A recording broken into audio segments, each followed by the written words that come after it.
नमस्कार, आप देख रहे हैं सिटी पोस्ट लाइव। मैं हूं दीपक शर्मा। हमारे साथ हैं गो विधानसभा से पप्पू यादव की पार्टी से प्रत्याशी रह चुके 2020 में श्याम सुंदर यादव। इन्होंने पप्पू यादव की पार्टी जाप ने इन्हें 2020 में गो विधानसभा से उतारा था, लेकिन यह उस समय पप्पू यादव की पार्टी छोड़कर राष्ट्रीय जनता दल के साथ आ गए। अब इस बार जो राष्ट्रीय जनता दल की सूची है, जो लिस्ट है संभावित उम्मीदवारों की, प्रत्याशियों की, उसमें श्याम सुंदर यादव का नाम भी चल रहा है, पोटेंशियल कैंडिडेट माने जा रहे हैं। कहा जा रहा है कि वहाँ जो है नाराज़गी है थोड़ी वर्तमान विधायक को लेकर।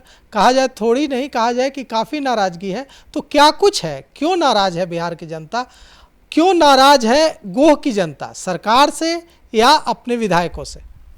देखिए, मैं राष्ट्रीय जनता दल का विधायक वैचारिक होता है। राष्ट्रीय जनता दल का विधायक, चूँकि देश में की जो हुकूमत है, दिल्ली में बैठी सरकार है, इस देश में दो विचारधाराओं की लड़ाई है। एक तरफ सांप्रदायिक उन्मादी लोग हैं और दूसरी तरफ सामाजिक न्याय के लोग हैं। बड़ा अफसोस के साथ कहना पड़ रहा है कि गोह के माननीय जो विधायक हैं, नली गली अन्य चीज़ें जो ऐच्छिक निधि है वो तो कोई अपने ही क्षेत्र में देता है, लेकिन वैचारिक नहीं बना पाए अपने क्षेत्र के लोगों को। नाराज़गी का सबसे बड़ा वजह यही है। अगर सामाजिक न्याय स्थापित हुआ होता तो जिस तरीके से 5 सालों में जुर्म, अत्याचार, अन्याय सामाजिक न्याय के लोगों पर हुआ है और माननीय विधायक मौन रहे, बड़ा अफसोस है।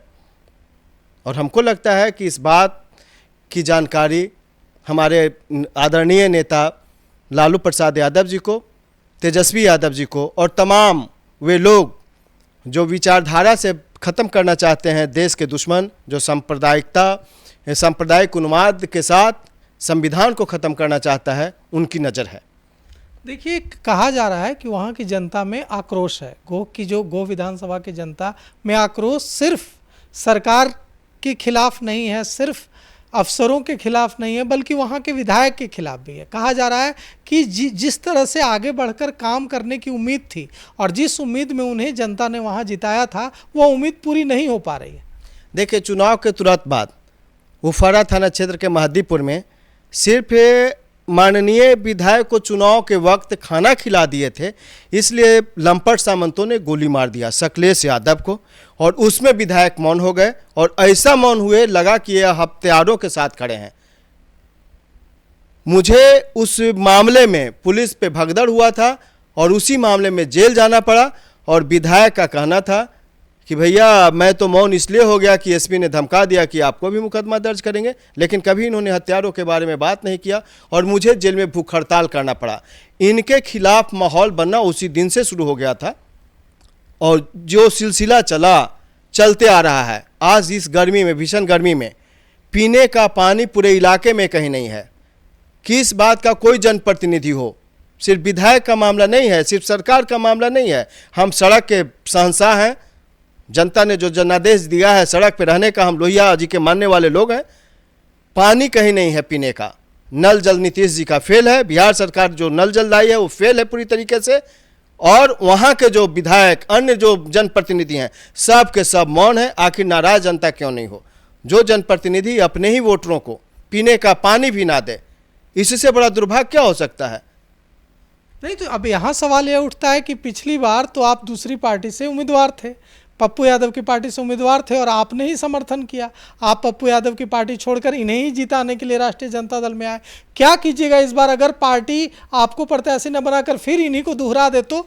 अच्छा, एक चीज़ मैं समझने की बात है और मैं जानकारी दे देता हूँ।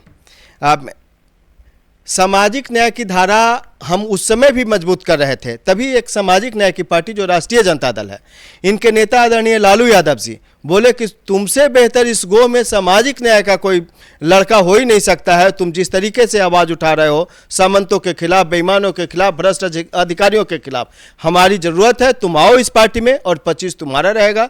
जो भी वैचारिक होगा, जो भी सामाजिक न्याय के साथ रहेगा, जो भी लोकतंत्र के साथ रहेगा, जो भी संविधान के साथ रहेगा, वो मेरा वफादार सिपाही होगा। और उन्हीं शर्तों के साथ मैं आया था और मुझे पूरा यकीन है आज भी इस देश में सामाजिक न्याय के नायक के रूप में आदरणीय लालू यादव भी जाने जाते हैं और हर एक गतिविधि पे लालू यादव जी की नज़र है।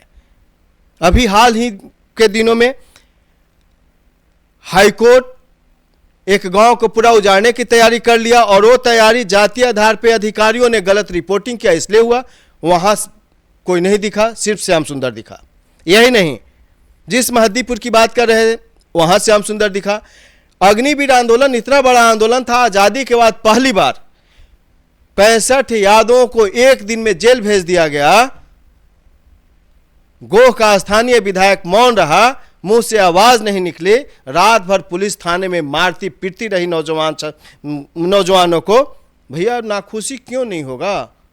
हम आप ही से जानना चाहते हैं। हम यहाँ बैठे जो सामाजिक न्याय, जहाँ तक हमारी बात आ रही है, उन तमाम लोगों से जानना चाहते हैं कि विधायक बनने का मतलब क्या होता है? सिर्फ यही कि नली गली बना दो? आज क्या कारण है कि थाना, ब्लॉक, अंचल कार्यालय बेलगाम है? अगर बेलगाम है तो इसके लिए जिम्मेवार सिर्फ नीतीश कुमार नहीं है, ना इनकी सरकार है। इसके लिए जिम्मेवार वो लोग भी हैं जिनको जनता ने अपना बहुमूल्य वोट दिया, विधानसभा में भेजा, और इन बेईमान अधिकारियों के खिलाफ कोई आवाज नहीं बन पाए। कहा जा रहा है कि अगर राष्ट्रीय जनता दल ने वहां से अपना प्रत्याशी रिपीट किया तो यह जो है एनडीए के लिए वहां केक वॉक हो जाएगा, ऐसी चर्चा है वहां। भैया राष्ट्रीय जनता दल करेगा ही नहीं, मैं अभी भी कह रहा हूँ, दावे के साथ कह रहा हूँ। आदरणीय नेता तेजस्वी यादव जी को मुख्यमंत्री बनना है तो मुख्यमंत्री ऐसे नकारा लोगों से थोड़ी बन पाएंगे जिनका कोई जमीन पे नहीं है। हमारे विधायक जो गोह के स्थानीय विधायक है वो बालू कारोबारी है। कौन नहीं जानता है बालू कारोबारी है? वो बालू बेचे। ऐसे लोगों को राजनीति में आना नहीं चाहिए, और बहुत यकीन के साथ कर रहे हैं, बहुत भरोसा है अपने नेतृत्व पर। नेतृत्वकर्ता को नजर है। धोखे से पिछले बार झांसे में रहकर जिस तरीके से टिकट दिया गया, तभी आदरणीय नेता लालू यादव जी कहे थे कि कोई था हमारे पास नहीं और तुम पप्पू जी के साथ थे। आओ वक्त है, अगर गोह संभाल दिए तो आगे गोह तुम्हारा रहेगा। और हमने संभाला, सिर्फ गोह नहीं संभाला। जब राष्ट्रीय जनता दल में आए तो आजादी के बाद पहली बार सामाजिक न्याय की ताकत पूरे जिले में एक भी सीट लूज नहीं की। यह देन श्याम सुंदर का है। इसलिए भरोसा है कि टिकट की जब बारी आएगी, अभी चुनाव तो है नहीं, लेकिन जब टिकट की बारी आएगी तो नेतृत्व जरूर विचार करेगा। अच्छा, आप नक्सली हैं? भैया ये तो मुझे नहीं पता है। कहा जाता है कि आप जो है नक्सली हैं, और आप जो है कई बार आपका नाम आ चुका है नक्सल गतिविधियों में।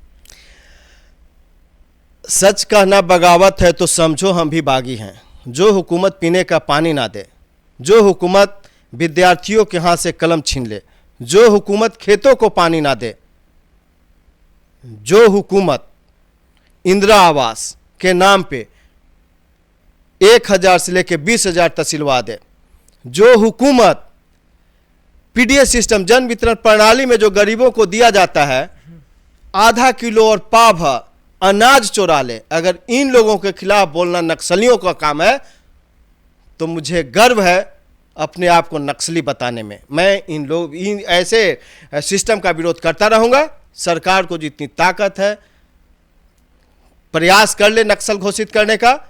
संविधान सम्मत न्याय की बातें करना, जुर्म, अत्याचार, अन्याय की बातें करना, आर्थिक भ्रष्टाचार की बातें करना और जातीय चश्मे से देखने वाले अधिकारियों के खिलाफ बगावत करना, अगर यही नक्सलवाद है तो मैं हूं नक्सली। तो आपने सुना श्याम सुंदर यादव को, जो गोह विधानसभा में राष्ट्रीय जनता दल के नेता हैं और पोटेंशियल कैंडिडेट हैं। इन्होंने अपनी बात खुलकर रखी। इस मसले पर आप क्या सोचते हैं? आप भी अपनी राय हमें कमेंट कर जरूर बताइएगा। तो फिलहाल इस खबर में इतना ही। आगे की खबरों के लिए देखते रहिए सिटी पोस्ट लाइव। शुक्रिया, बहुत बहुत धन्यवाद, प्रणाम।